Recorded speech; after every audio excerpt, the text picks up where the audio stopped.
arriving in U.S. mail from St. Louis in the original de Havilland DH-4 biplane in 10 bulky gunny sacks are the combined audiobook renditions and supplemental background information as presented in podcast form by moi, me, Robert P. Fitton. Good evening to one and all, wherever in the galaxy you make your home. Can you imagine? Well, can you? Can you imagine being thrust back 25 years in time to a world far removed from where you want to be? That's what Patch Kincaid faces when he materializes in winter on a farm in Vermont. Wilton Jeffries and his wife lend a hand to Patch, who claims, somewhat in truth, that he's a serviceman lost from his unit.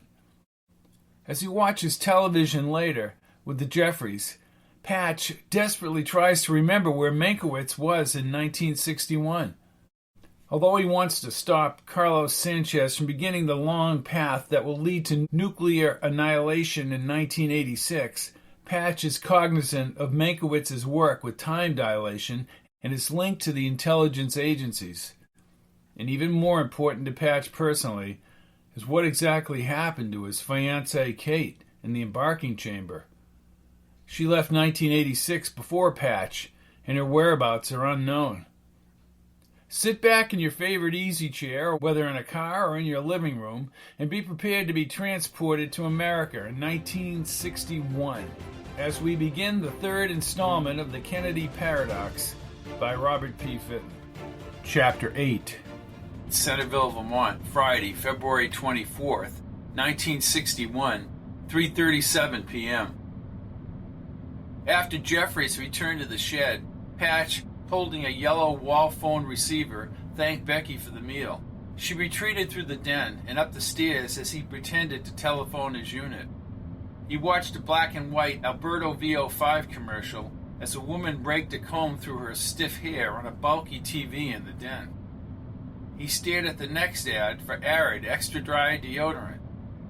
Arid Roll-On, no stains, he said in a low voice, and then he raised his voice as Becky descended the stairs. Yes, Sergeant, I'm fine. Becky cleaned the dishes as he spoke into the omnipresent dial tone and frequently used Meynkewitz's name. Will proceed, Kincaid out. He set the receiver on the hook. In 1961, Meinkewitz worked as a college professor in New Jersey or New York. He tapped his clenched fist against the phone. Success, Captain? She asked from the sink. Just a slight delay. My unit is in New Jersey. She opened her huge blue eyes and produced a wide smile.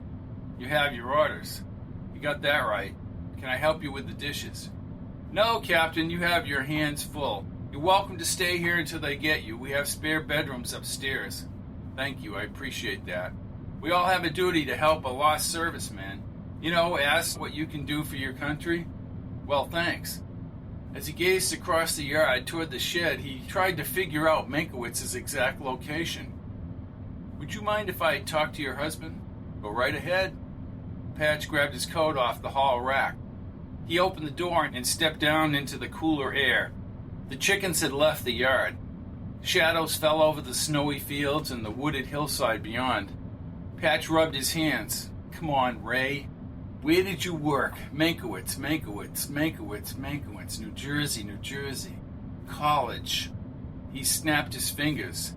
Returning from a New Jersey reunion, Meinkewitz, less than a year ago, had remarked about how the college and surrounding area had changed. Barton College, professor of applied physics.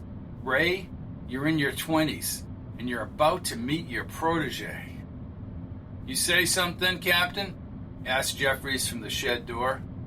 Yes, sir. He crossed the yard. Mr. Jeffries, I need to get to New Jersey. Jeffries tilted his head and furrowed his brow. Isn't your unit coming to get you? No, sir. They stepped inside the shed. Men carried the metal buckets inside. There's something I need to tell you. Sure, speak up, Captain. Mr. Jeffries, I'm on what you might call a special mission. There are reasons that I can't go into why I was dropped off in the hills. I need transportation to my contact in New Jersey. I ain't got the resources to drive you down to New Jersey, Captain. Jeffries stroked his chin. But my neighbor, Bud Callahan drives truck. Let me track down Bud and see where he's headed. Thank you. You're helping your country more than you know. Jeffries squinted. I'll take you at your word, Captain. You finish your mission. Centerville, Vermont, Friday, February 24th, 1961, 8:30 p.m. Near a green glass desk lamp, Jeffries looked up from his paperwork on the kitchen table and checked his wristwatch. Bud should be back from town pretty soon, Captain. Or I can call Marge, said Becky from the wide green chair across from the television set. Several colorful yarn skeins covered her lap. She meticulously maneuvered 2 bronze knitting needles. Let's give them another 15 minutes. Then we'll call the house, honey pie. Patch smiled at Jeffrey's use of the pet name. From the flowery sofa, he watched a black and white newscast on the Emerson. Film trumped videotape, and the world had not yet become instantaneous. Not much plastic around either. Jeffries performed his business calculations on a hand-cranked adding machine. Basic LED calculators, cellular phones, and fax machines existed only in the future. Only the government and corporations used the bulky computers, constructed to the size of an average room and with limited memory storage. This world had oversized cars, and no one worried about gasoline prices. Becky walked across the room and turned the channel to a cartoon with a laugh track. She returned to the chair, picked up her knitting, and glanced at Patch. There, Fred, Barney, Wilmer, and Betty. Hey, wait 1 minute there, Mrs. Jeffries. Like working a slot machine, Jeffries pulled down the calculation machine's handle and pointed. Last week, you watched that Flintstones show.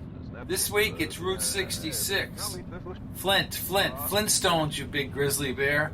Flint. She crinkled her nose and giggled. He's right, Wilton always keeps track of everything like a giant scoreboard in his head. Patch nodded and stared at the cartoon. A comedy show about a prehistoric family with 1960s attitudes. With no remote, Becky again crossed the room.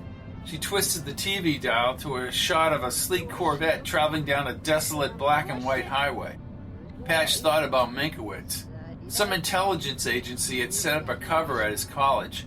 He chided himself for allowing the code name of Meynkewitz's covert operation to escape him. More importantly, Carlos Sánchez loomed in Florida or Cuba, posing as an anti-Castro exile. Maybe if he just traveled to Florida and killed Carlos, the world would avert the fiery hell awaiting millions not yet born. Jeffries kissed his wife on the cheek and then settled into the worn green easy chair. We'll both watch The Twilight Zone later. How's that? Sounds good, she said, her mouth curling up with a smile. Becky's wide brow tightened. Can't keep the captain waiting for a ride, Wilton. The thick cherry pipe smoke spread into the room. Well, then call Bud. With a gentle smile, Becky set down her knitting and headed into the kitchen. Look, Captain, Todd and Buzz are in L.A., said Jeffries. You watch the show? Well, when I can. Buzz will get into a scuffle with somebody, maybe that drunk walking by the bus station. Patch grinned as he listened to Becky grill her friend on the kitchen phone. Well, if Bud's heading south, this man needs a ride. I know Bud doesn't like riders, Marge, but as a favor to Wilton and me. Jeffrey stood with his pipe. That guy just hit Buzz with a purse. This is very strange. Wouldn't you say so, Captain? Guy probably stole the purse. That's what I thought. Buzz won't let him get away with it. There he goes. Chase him, Buzz. Chase him, said Jeffrey, sitting down. The pipe went back in his mouth. Becky reappeared in the kitchen opening. What's going on in here, Wilton? Buzz is chasing a purse snatcher. Becky shook her head. Well, I just talked to Marge. Blonde-haired woman told him not to chase the guy, said Jeffries. Becky turned to Patch. You've got yourself a ride, Captain. Bud Callahan isn't exactly the most sociable guy. He likes to haul his freight alone, but Marge says she'll talk him into it. He'll have his rig here in the morning. He's driving to North Carolina so he can drop you off in New Jersey. Thank you. Look, I feel so indebted here. Is there anything I can do for you people? It was the blonde's fiancé, Harrison Hartley III. Why would he take her purse? Asked Jeffries. Wilton, I'm about ready to turn back to the Flintstones. Okay, said Jeffries as he leaned toward Patch and spoke in a lower voice. Even Buzz Murdoch is confused. The cops don't believe her, said Becky as she sat down. Patch produced a grin as Buzz Murdoch drove the blonde in the Corvette near Hollywood. He leaned back in the chair as his heart thumped. Now he could find Meinkewitz in New Jersey. What would he say to this younger man with the meager dilation experience in 1961? Meinkewitz might balk at the far-fetched time travel story. Intelligence people would then be contacted. Without great finesse, Patch might get himself killed. Patch slowly opened his eyes to the black and white image of an airliner crew in distress. His body had sunk into a deeply relaxed state. He blinked his eyes as he watched the confounded crew. Where's the Corvette? This is the Twilight Zone, Captain, said Jeffries. You got that right. They're at 3,000 knots. Patch smiled. Is that a commercial airliner? I don't think so. Something's happened to them, said Becky. They lost radio contact. Patch grinned and folded his hands over his chest. He closed his eyes and listened to the crew on the TV set bring the plane down. Kate entered his thoughts again, and the blood-covered Meinkewitz at Sector 13. They have gone back in time, said Jeffries. Patch opened his eyes and sat up as the TV airliner crew gazed out the window. No buildings on Manhattan Island, Becky. Dear God, 8 million people missing. Patch dredged up the image of an incinerated New York again. He thought about Carlos Sánchez, Bonheim, and Higgins, who had defected to Russia. These people constructed the building blocks of a deadly history that Patch had to change before retrograde sent him back to 1986. Dinosaurs, cried Becky, putting down her knitting. This show always scares me. Wilton! You heard the captain, said Jeffries, grinning at Patch. Not you, Captain, the one on TV. He said somehow we've gone back in time. What they won't come up with on TV, said Patch as his heart thumped. They made it back. New York's all right, said Becky. What do you think of that, Captain? I just hope, Mrs. Jeffries, that you're right. Chapter 9. Centerville, Vermont, Saturday, February 25th, 1961, 6:06 a.m. All night, he had searched his memory for the code name of Meynkewitz's project. Before dawn, his thoughts drifted back to San Francisco. The brightened highlights in Kate's auburn hair and her vivid green eyes faded with Vermont's burgeoning light. The basement oil burner hummed, and the warmer air pushed through the floor ducts. He fought to sustain Kate's image as he stood. He scratched a round circle in the frosted window pane. The day had arrived, sunny and cold. He stripped down and backed toward the shower. Fatigue soon faded with the hot water massaging his shoulders. Then he shampooed his hair into a sudsy mass.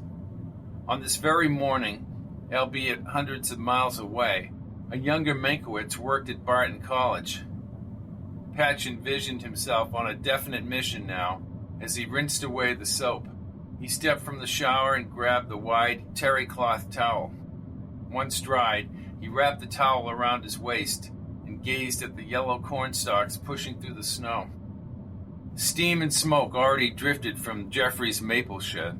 He stepped up to the ceramic sink and smiled when he saw the Gillette adjustable razor and a thin box of double-edged blue blades. Last night, the Gillette commercial said the razor would give a real man's shave. He rubbed his fingers over his dark, rough beard. Nothing can shave as smooth, as clean, as close. Patch lathered his face with Gillette foaming, and to his surprise, the blade easily cut his whiskers. He carefully worked the razor, wiped the remaining lather off his skin, and rinsed his face.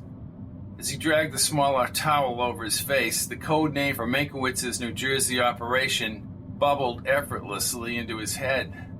He smiled at himself in the mirror. Zeta 7. He quickly donned baggy dungarees and the red flannel shirt Becky had left on the chair. Breakfast aromas crept inside the room when he opened the white panel door. He shuffled into the hall.